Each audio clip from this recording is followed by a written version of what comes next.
জেলার সবচেয়ে বড় অফিসার ডিএম আফিয়া এক সকালে সাধারণ পোশাকে কোনো সরকারি ঔজ্জ্বল্য ছাড়াই বাজারে সবজি কিনতে পৌঁছালেন।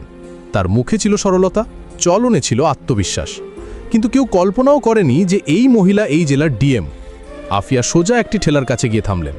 সেখানে একজন প্রায় ৩০ বছর বয়সী সবজি বিক্রেতা মহিলা সবজি বিক্রি করছিলেন। আফিয়া হাসি মুখে তার কাছে সবজির দাম জিজ্ঞাসা করতেই হঠাৎ একটি ছোট ছেলে দৌড়ে এসে সেই মহিলার সঙ্গে জড়িয়ে ধরে বলল, মা, আমাকে স্কুলে ছেড়ে দাও, দেরি হয়ে যাচ্ছে, নইলে টিচার বকবেন। সবজি বিক্রেতা বলল, বাবু একটু অপেক্ষা কর, আমি এদের সবজি দিয়ে দিই, তারপর তোকে ছেড়ে আসব। ছেলেটি জেদ করে বলতে লাগলো, না মা, এখনই চলো প্লিজ, অনেক দেরি হয়ে গেছে। এসব দেখে ডিএম আফিয়ার মন গলে গেল।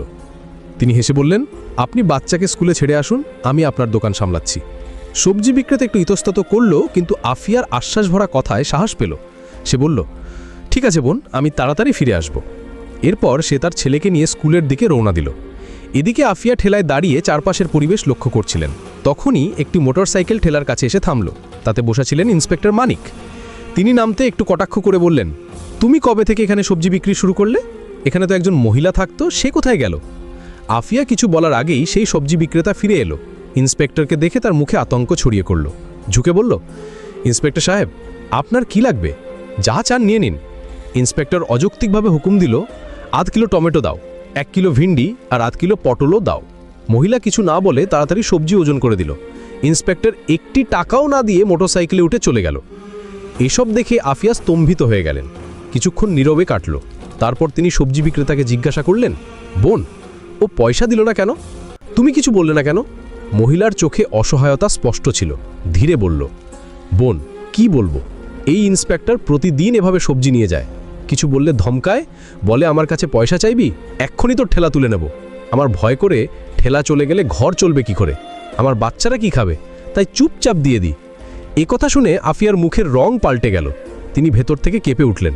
তিনি বিশ্বাস করতে পারছিলেন মা যে আইনের রক্ষক নিজেই আইনের উপহাস করছে।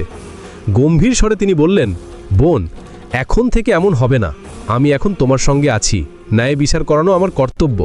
তুমি একটা কাজ করো, আমার নাম্বার নাও, কাল যখন তুমি ঠেলা লাগাবে, তুমি নয় আমি সেখানে থাকব, তুমি বাড়িতে আরাম করো, বাকিটা আমি দেখে নেব ওই ইন্সপেক্টর পয়সা দেয় কিনা, আর যদি না দেয় তবে আমি তাকে আইনের শক্তি দেখাবো।